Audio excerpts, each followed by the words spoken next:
Hey guys, Masis here from Zelda Dungeon, and today I'm going to rant about The Legend of Zelda Triforce Heroes.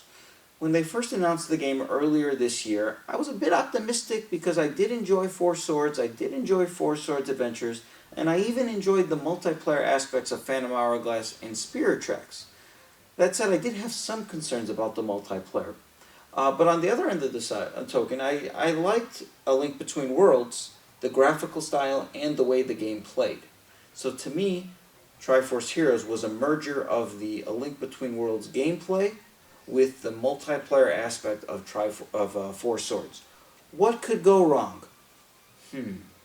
Well, Triforce Heroes is a multiplayer game, and my biggest gripe about the game is why is there a single player component? You know, the game was built as a multiplayer game. Just playing through the game, it was built multiplayer first. The puzzles, the bosses, the enemies, all designed where it was collaborative, you had to work together, and it was designed where three people are playing simultaneously.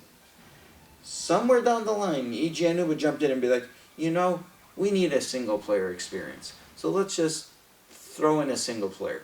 They did not readjust the game to make it where this is designed for single player. No. They just made it where you could play the multiplayer with just one person and switching between the characters.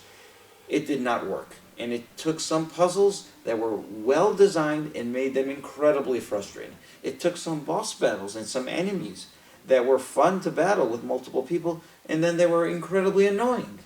So the game was not supposed to be a single player game, and having played it through as a single player experience, it leaves a very sour taste in my mouth.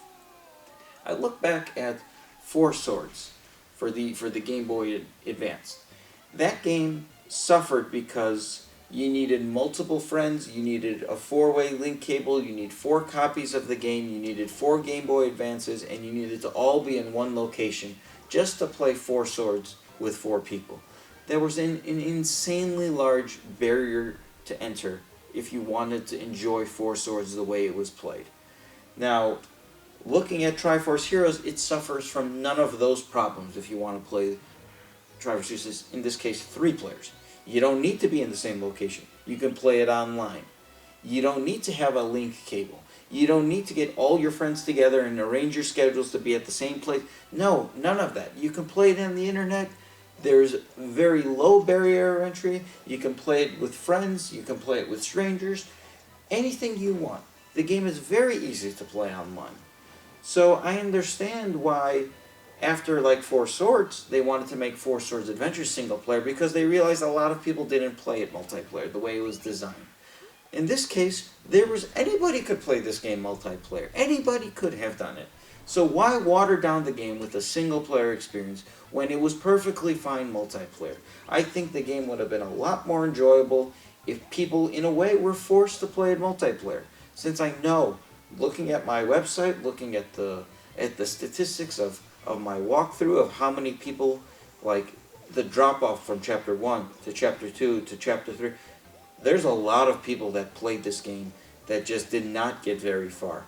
I can totally imagine people playing this game single player, getting to certain puzzles, certain bosses, certain enemies, and then just getting incredibly frustrated by the fact that they were not able to complete a puzzle, to pass it, and then just said forget it. Closed it, they had enough, and they left it alone. And this game would have been much better if it was a multiplayer-only game. That's my opinion. Let me know what you think. Feel free to post your comments below, and I will see you guys next time when I have something I want to rant about.